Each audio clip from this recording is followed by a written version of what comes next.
Many of us spend a lot of time and energy thinking about how to earn, save, and grow our money. But we often forget the final part of the financial puzzle, and that is what happens to our assets when we depart this world. And that's why everyone needs a will.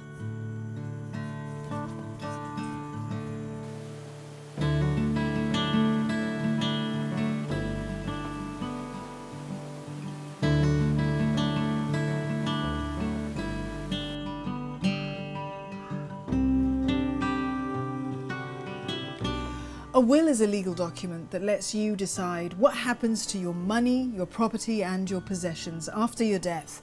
You don't need a lawyer, though, to write a will. Anyone can do it for themselves, even at home. So today, I'm going to try writing my own will. You'll have to be at least 21 years old to make a will. Before you start, you'll need the following information: the personal details of the testator, that's you, the person making the will. You'll also need the name and identity card numbers of the executor, the person or persons carrying out the wishes in the will, and details of the beneficiaries, the ones inheriting your assets. And you'll also need a list of your assets. I'm using an online template from one of Singapore's big 3 local banks. Now it says here that it will take less than 10 minutes to complete this. So let's give it a go.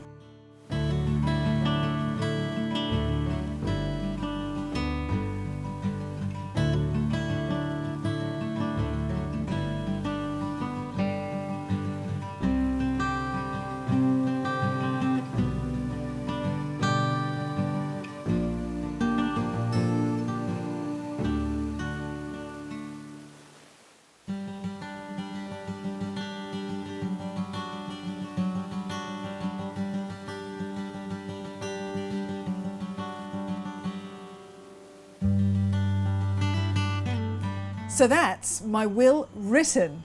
The next step, it has to be witnessed by 2 people.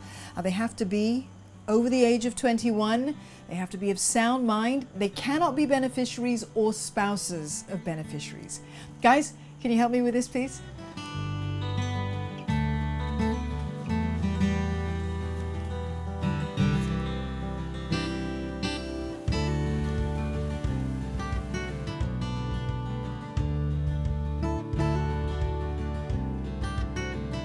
Well, that was relatively easy to complete. It even let me decide who's going to look after Rumi here.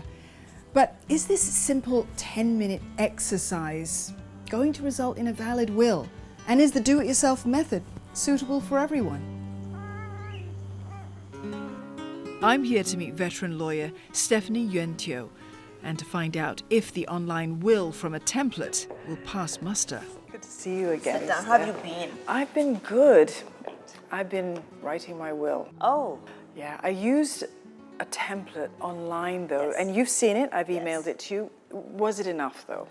So I printed it out because you do need a hard copy to sign. It is quite a good will. It covers all the basic bases.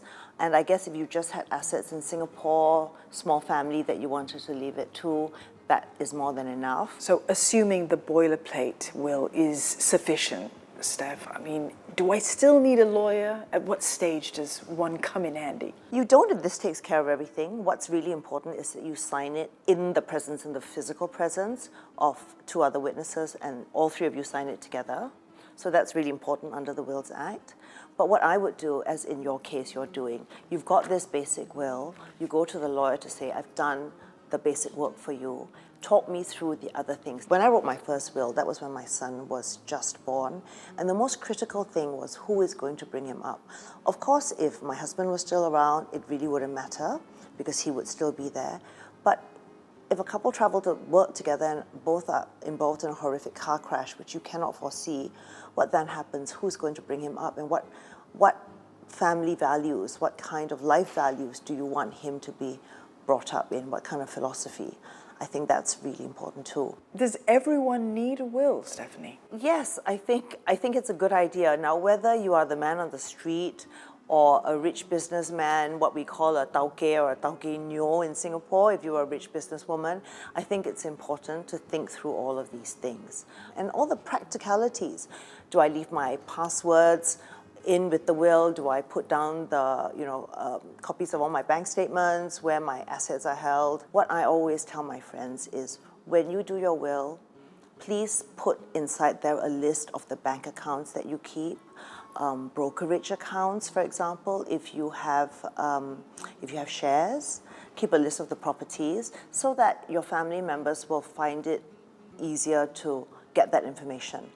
What about the age at which you kind of decide, okay, I need a will? We tend to think the older you get, the more you need a will, but when's the right time? Or as soon as you become a parent, because you want to say who's supposed to look after your children, who's going to have care and control. The will is not for if you die at 90 and your children are all grown up. It's for the unexpected situations. Make sure that you're covered.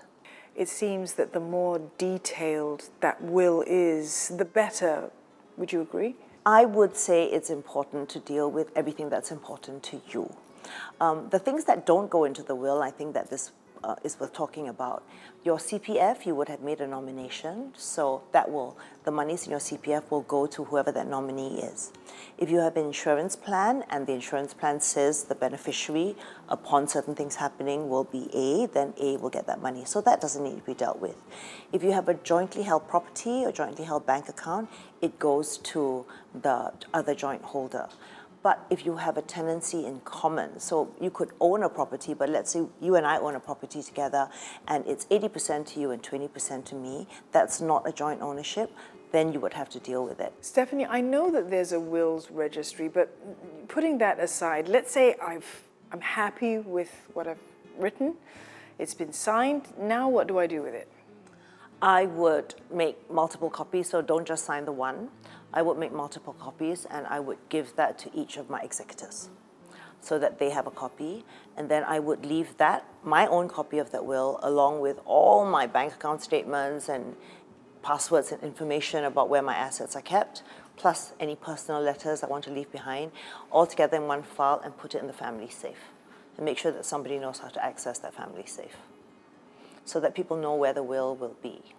I would try to put inside my will a letter that I've written to each of my loved ones for them to remember me by, to thank them for the things I remember, to go through those happy memories and tell them what they meant to me.